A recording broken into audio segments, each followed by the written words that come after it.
Спорт жаңалықтарына тоқталайық. Семейде ерлер мен әйелдер арасындағы классикалық шахматтан қалалық турнир басталды. Жарысқа түрлі жастағы 32 адам қатысуға өтініш білдірген. Олардың ең үлкені 71 жаста болса, кішісінің жасы 10-да. Қалалық дене шынықтыру және спорт бөлімінің ұйымдастыруымен қолға алынған шараның ашылуы Абай кітапханасында өтті.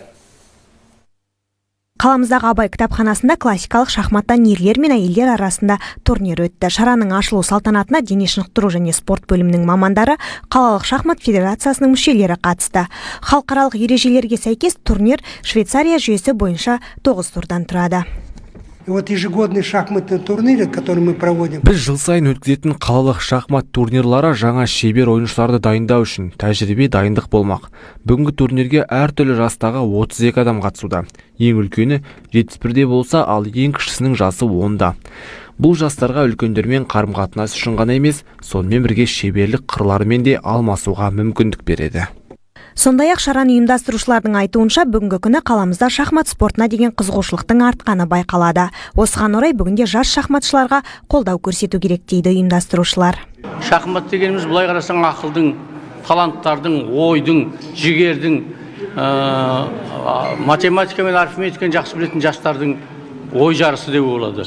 Семей тек қана рухани отан емес, шахматтың отаны, футболдың отаны, спорттың отаны, көк туымыз желбірегеннің бәрін осы жастар дамытатынына сенеміз.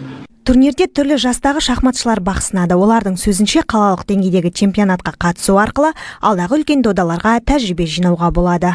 Шахматқа қатысқаныма 6 жылдай болды. Осы турнир қалалық турнир болып есептеледі. Және де алдағыда облыстық, республикалық турнирларға дайындық болып есептеледі. Турнирға жақсы дайындықпен келдім. Жеңуге мүмкіндіктер бар. Жеңуге тырысам. Бірінші орын алуға тырысам. Шахматтан қалалық турнир 25 ақпанға дейін жалғасады. Оған дене шынықтыру және спорт бөлімінің төрешілер алқасы төрелік етеді. Жеңімпаздар грамоталар мен арнайы сыйлықтармен марапатталмақ. Шұғыла Сұлтанмахмұдова, Елжан Мағзұмов, Семей телеарнасы.